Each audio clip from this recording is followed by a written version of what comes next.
The first warning came as static across my ship's comm panel. Not a voice, not a signal code, just a pulse, 3 sharp bursts, repeated every 7 seconds. Military pattern. Unknown origin.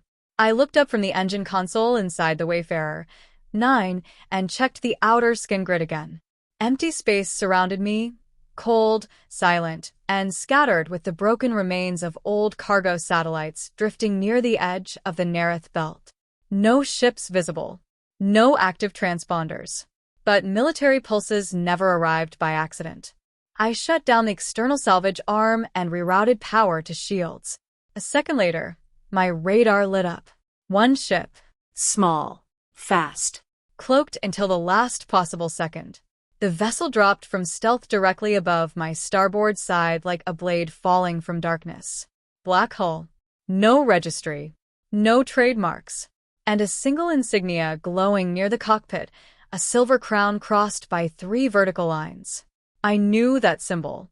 The royal mark of Velker Dominion. Which meant only one thing.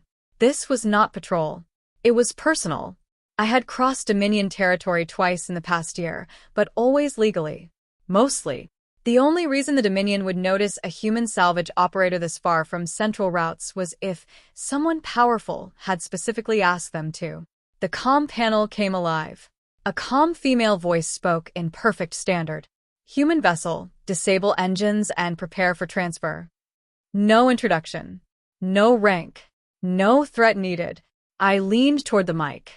Transfer usually comes after explanation. A pause. Then, explanation is unnecessary. You are ordered into custody by command of Queen Acerin Vale. That sentence raised more questions than fear. Because queens do not order random salvage mechanics captured unless history is involved. And, unfortunately, history was involved. 3 years earlier, I had accidentally disrupted a Dominion black market weapons exchange while trying to recover a lost navigation core near border ruins. The exchange exploded.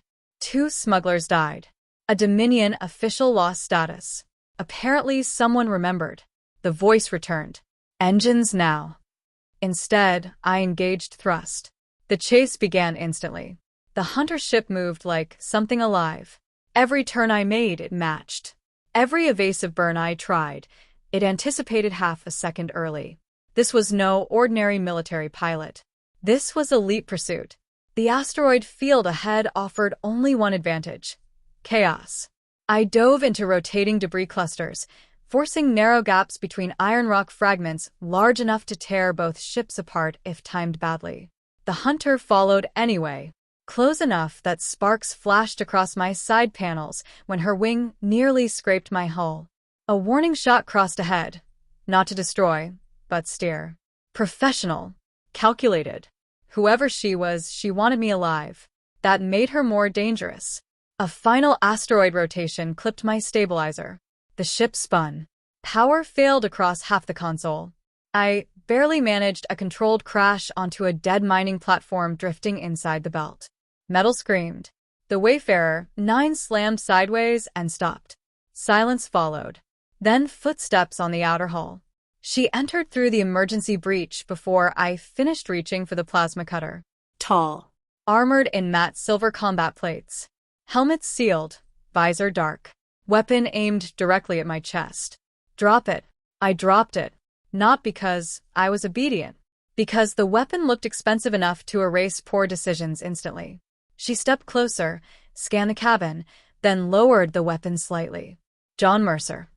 Hearing my name from an alien hunter inside a wrecked ship somehow felt worse than hearing capture. You know me. I should feel honored. No response. She removed the helmet. And for the first time, I understood why Dominion hunters were legendary.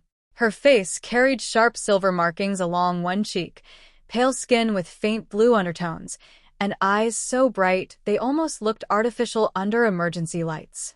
But there was something unexpected there. Not hatred. Study. As if she had expected someone else.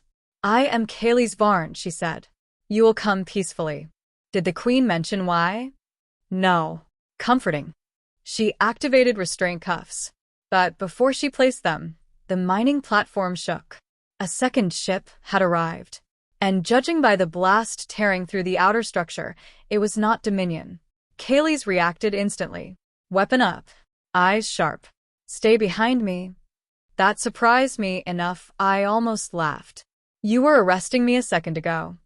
I still am, but first we survive. Raiders breached through the opposite corridor, 3 armed scavengers likely tracking my salvage route. They opened fire immediately. Kaylee's moved faster than human reflex should follow. 2 shots. 2 bodies down. Third attacker reached cover. I grabbed the fallen plasma cutter and hit the overhead coolant pipe, venting freezing steam across the corridor. The raiders stumbled blind. Kaylee's finished the fight, then turned toward me. You improvised badly. We're alive. Barely. The platform groaned again. Structural collapse. No time left. She grabbed my arm, not roughly, but with urgency, and pulled me toward the docking breach. Her ship detached seconds before the platform broke apart behind us. Only after we entered orbit did I realize something strange. She had never placed the cuffs. Her ship interior was smaller than expected, military clean, efficient, silent. 1 seat, 1 restraint rail, unused. No crew. She piloted alone. That meant elite rank or extraordinary trust from the Queen. Possibly both. I sat opposite the controls while she guided us beyond the asteroid field. So, I said carefully, still planning to hand me over? Yes. But she did not sound certain. A moment later she asked, why did raiders target a salvage route with no listed cargo? Because I recovered something yesterday. That finally got her attention. What? I reached slowly into my jacket and placed the object on the console. A small crystalline core, no larger than a hand. Dark blue, marked with ancient Dominion script. Kaylee stared at it longer than expected. Then her expression changed. Alarm. Where did you find this? Inside a broken survey pod. Her voice lowered. This belongs to pre-collapse royal archives. Meaning very old. Meaning politically dangerous. Meaning my arrest suddenly made sense if the Queen already knew I had it. But Kaylee's had clearly not been informed, which meant someone wanted her ignorant. That never leads anywhere safe. Hours later, while crossing toward Dominion space, the ship received encrypted orders. Kaylee's listened silently, then muted the channel.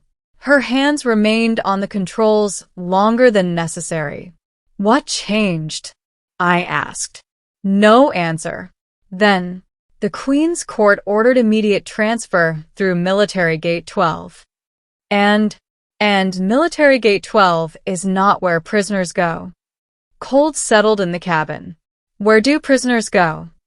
Courts. Interrogation halls. Containment sectors.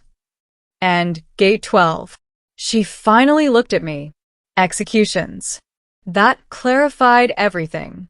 Capture was a lie. Someone wanted me dead before I explained where the crystal came from. Kaylee studied me carefully. You did not know its value. No. You still don't. Probably not. Another silence. Then she altered course.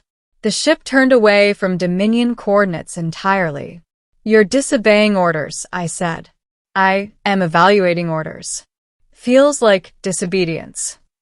Her jaw tightened. I have served the Queen since age 12. I do not abandon command lightly. Yet here we are. She said nothing, but her course kept changing farther from official routes. That was answer enough. We landed on a hidden outpost beneath the ice cliffs of Tereth Moon, an abandoned observation station half buried under old snow and unused satellites. Kaylee's activated internal heat manually. The station lights flickered uncertainly. This place belongs to no one, she said, which usually means someone dangerous used to own it. It belonged to my mother. That changed her voice. Less soldier. More memory. Inside the station, old archive terminals still functioned. The crystal core activated the moment she inserted it. Ancient files opened across the wall display. Not weapons data. Not military codes. Royal bloodline records. Hidden succession documents. And one name repeated throughout. Kaylee's barn. She stared at the screen as if struck. You're listed in sealed succession lineage, I said slowly. No, she whispered, but the files were clear. Her mother had once belonged to royal blood erased from official history, meaning Kaylee's herself carried claim, meaning if the queen learned she possessed this archive. No. The queen probably already knew. That explained everything. The order had never only been about me. I had accidentally found proof dangerous to the throne. And the queen had sent the one person least likely to understand why. Until now. Kaylee stepped away from the screen. She knew. Yes. She sent me because if you died, the archive vanished with you. And if you survived, she would decide whether I remained useful. There was no anger in her tone now. Only something colder. Betrayal finally understood. Then station alarms activated. 3 incoming ships. Dominion signatures. Fast. Too fast. She tracked us, Kaylee said. Your queen wastes no time. She wastes nothing. The attack began before shields fully rose. Explosions shook the station.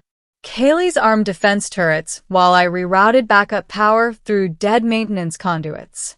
This time we fought side by side without pretending roles were simple anymore. Outside, Dominion troops breached ice tunnels. Inside, corridors flashed red. At one point, Kaylee's took a plasma burn across her shoulder and kept moving without slowing. By the time the third breach sealed, half the station smoked. Then came silence. And one final transmission. The Queen herself. Her image appeared across the cracked wall display, calm, regal, unreadable. Hunter Kaylee's, said Acerin Vale. Bring me the human, and you will be forgiven. Kaylee stood bleeding but upright. No. The Queen's expression changed only slightly. You choose exile over truth? I choose truth over obedience. The transmission ended. No dramatic threat, which somehow felt worse, because rulers who stay calm already planned the next move. We escaped before reinforcements arrived. Her ship barely held together after launch. I handled navigation while she pressed one hand against the burned shoulder. Where now? I asked. She leaned back, pale but conscious. Beyond Dominion range. You just abandoned your empire. I abandoned a lie. Then, after a long silence, I was ordered to capture you. And she closed her eyes briefly. I refused to let them erase another witness. Hours later, when exhaustion finally overcame the adrenaline, she slept in the co-pilot seat while stars stretched ahead. No cuffs. No weapon pointed my way. Only quiet trust built under impossible circumstances. The Queen had sent her hunter to capture a human. Instead, her hunter had learned the truth and refused to let me go. Somewhere behind us, an empire would already be rewriting the story. But ahead, for the first time, neither of us belonged to anyone's command. And sometimes that is where real stories begin.